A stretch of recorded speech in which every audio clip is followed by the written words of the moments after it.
भर रही हैं, मांग में सिंदूरा भरा जा रहा है, मांग में कंकु भरा जा रहा है, मांग में सिंदूर भरा जा रहा है, और वो सिंदूर नाक पर गिरता है, वो सिंदूर नासिका पर गिर गया तो कहते हैं कि कोई काल आने वाला था पति के ऊपर, वो काल टल गया और नाक पर सिंदूर आया तो नारी का सौभाग्य और अखंड हो गया।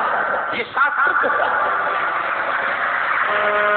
और सिंदूर भरते समय वही सिंदूर अगर भूमि पर गिर गया तो अब देखिए जरा, देवी भागवत को उठाकर पढ़िएगा, वो सिंदूर जो मांग में भरा जा रहा है और नाक पर गिर गया तो शुभ होगा, पति की उम्र बढ़ाएगा, घर में बच्चों का विवाह होने वाला होगा, कोई अच्छी सूचना आने वाली होगी। मांग में भरने वाला सिंदूर नाक पर आकर गिरता है तो कोई सूचना अच्छी मिलने वाली होती है, कोई बंधन कटने वाला होता है, कुछ अच्छा हमारे परिवार में होने वाला होता है, पति की उम्र बढ़ने वाली होती है, कोई रोग आने वाला था वो कट रहा होता है। और वही सिंदूर अगर भूमि पर मांग में भरते समय गिर जाता है तो समझ लो कि कुछ ना कुछ ऐसा काम होने वाला है कि मेरी आंख में आंसू आएंगे, वो निश्चित है,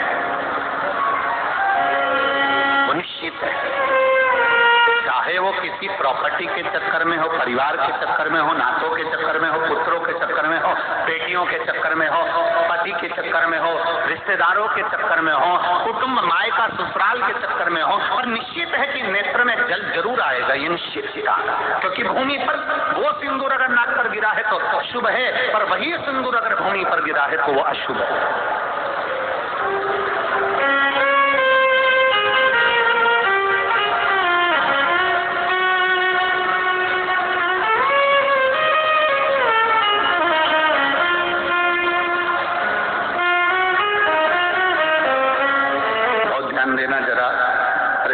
महापुराण की कथा चल रही है। संपूर्ण देशवासियों की मेरी माताओं से निवेदन है, मेरे इन भाइयों से निवेदन है, उसको जरा ध्यान से सुनना। आप सालासर बालाजी गए, आप मेहंदीपुर बालाजी गए,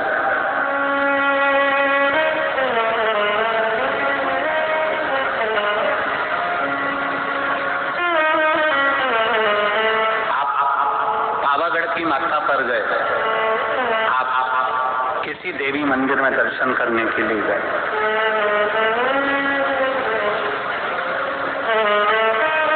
वहां से उन्होंने हनुमान जी के मंदिर का सिंदूर लिया और तुम्हारे माथे पर लगा दिया। समझना जरा कथा को बहुत अच्छे से। उन्होंने हनुमान जी का सिंदूर लिया, तुम्हारे मस्तक पर लगा दिया।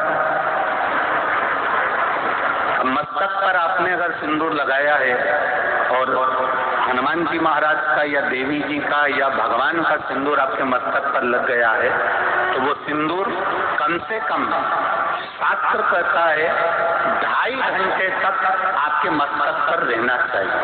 कितने घंटे तक रहना चाहिए? जम के बोलो जरा। 2.5 घंटे तक रहना चाहिए। कारण क्या है?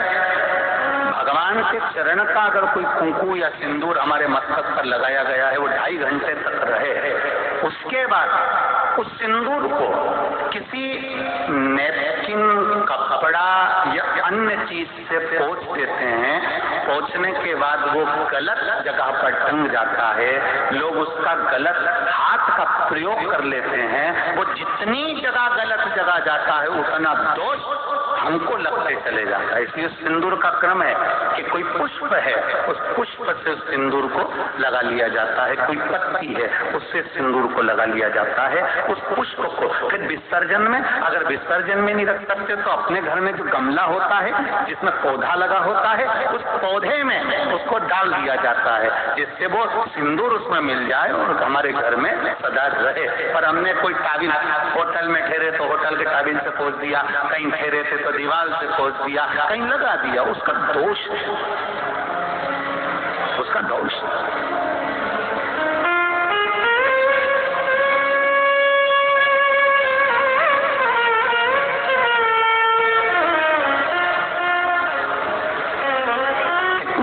सुंदर बात कहा गया है, नारी मस्तक पर मांग में सिंदूर भर रही है, नाक पर गिरा शुभ है, जमीन पर गिरा शुभ है।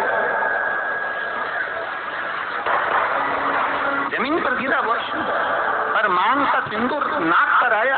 इसलिए आज भी बिहार में जो लोग राजस्थान में, बिहार में, मारवाड़ में इधर उधर अगर आप लोग जाते होंगे तो जब कई बार आपने देखा होगा, आप जाइए जरा कहीं योग लगे तो दादी रानी सती के मंदिर पर जाइए, या आप कहीं झुंझुन जाइए, कहीं आप बिहार साइड, उत्तर प्रदेश साइड में